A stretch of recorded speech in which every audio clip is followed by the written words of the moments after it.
નમસ્કાર, આપ જોઈ રહ્યા છો હેલો સૌરાષ્ટ્ર સમાચાર. સમાચારો સાથે હું છું પ્રભાત મજુમદાર.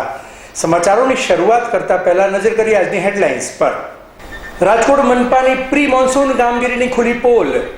રોડના બોગસ કામને લઈને સ્કૂલ બસ ફસાઈ. વેસ્ટર્ન રેલવે જામનગરની ઓફિસ સીલ કરતું મહાનગરપાલિકા. ₹34.92 કરોડનો સર્વિસ ચાર્જ બાકી. જામનગર હાઈવે પર જોખમી સવારીનો વિડીયો થયો વાયરલ. ગંભીર અકસ્માત થાય તો જવાબદાર કોણ? જોઈએ સમાચારો વિસ્તારથી. પિતાએ કરી પુત્રીની હત્યા. લીંબડીના પરાલી ગામે પિતાએ પુત્રીને મારતા પુત્રીનું ઘટના સ્થળે મોત નીપજ્યું હતું. લીંબડી તાલુકાના પરાલી ગામે પિતાએ પુત્રીને મારતા પુત્રીનું ઘટના સ્થળે મોત નીપજ્યું હતું. જ્યારે આ બનાવની પાણશીણા પોલીસને જાણ થતાં પોલીસ ઘટના સ્થળે પહોંચી વધુ તપાસ હાથ ધરી હતી.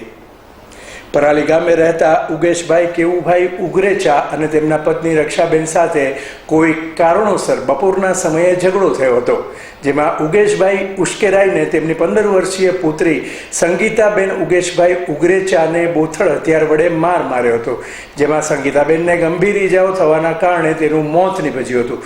ત્યારે રક્ષાબેન, જેઓ મરનાર સંગીતાબેનની માતા છે, તેઓ ઘરેથી મારની બીકના કારણે ઘરેથી ફરાર થઈ જવા પામ્યા હતા.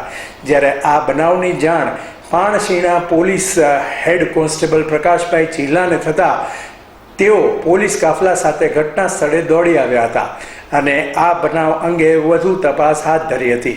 સંગીતાને તેના પિતાએ શું કારણોસર માર્યો હતો તેનું કારણ હજુ અકબંધ છે.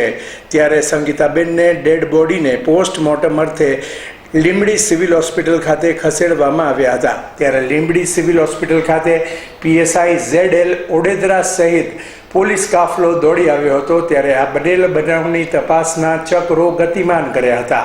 અહેવાલ કલ્પેશ વાઢેર.